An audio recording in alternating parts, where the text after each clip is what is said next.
निज भ्रम नहीं समुझहि अज्ञानी। प्रभु पर मोह धरहि जड़ प्राणी। जथा गगन घन पटल निहारी। झाँपे भानु कहूँ को बिचारी। अर्थात अज्ञानी मनुष्य अपने भ्रम को तो समझते नहीं और वे मूर्ख प्रभु श्री रामचंद्र जी पर उसका आरोप करते हैं। जैसे आकाश में बादलों का पर्दा देखकर कुविचारी लोग कहते हैं कि बादलों ने सूर्य को ढक लिया। चितव जुलोचन अंगुली लाई। प्रगट जुगल ससी तेहि के भाई। उमा राम बिषयिक अस मोहा। नभ तम धूम धूरी जिमि सोहा। अर्थात जो मनुष्य आंख में उंगली लगाकर देखता है उसके लिए तो दो चंद्रमा प्रकट हैं।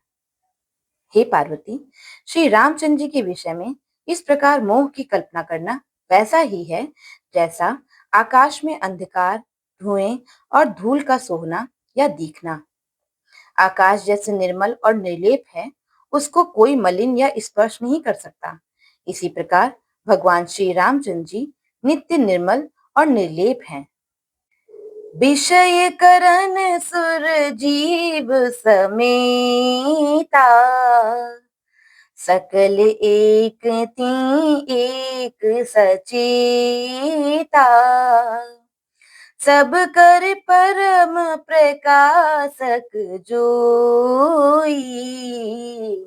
राम अनादि अवधपति सोई। अर्थात विषय, इंद्रियां, इंद्रियों के देवता और जीवात्मा ये सब एक की सहायता से एक चेतन होते हैं। अर्थात विषयों का प्रकाश इंद्रियों से, इंद्रियों का इंद्रियों के देवताओं से और इंद्रिय देवताओं का चेतन जीवात्मा से प्रकाश होता है। इन सब का जो परम प्रकाशक है अर्थात जिससे इन सब का प्रकाश होता है वही अनादि ब्रह्म अयोध्या नरेश श्री रामचंद्र जी हैं। जगत प्रकाश्य प्रकाशक रामु। मायाधीश ज्ञान गुण धामु।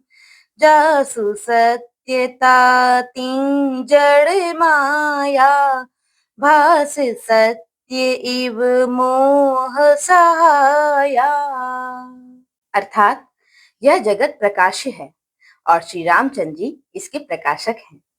वे माया के स्वामी और ज्ञान तथा गुणों के धाम हैं, जिनकी सत्ता से मोह की सहायता पाकर जड़ माया भी सत्य सी भासित होती है। रजति सीप महु भास जिमि। जथा भानु कर बारी। जदपि मृषा तिहु काल सोई। भ्रम न सकई को उतारी। भ्रम न सकई को उतारी। अर्थात जैसे सीप में चांदी की और सूर्य की किरणों में पानी की प्रतीति होती है, यद्यपि यह प्रतीति तीनों कालों में झूठ है, तथापि इस भ्रम को कोई हटा नहीं सकता। बोलो सियावर रामचंद्र जी की जय।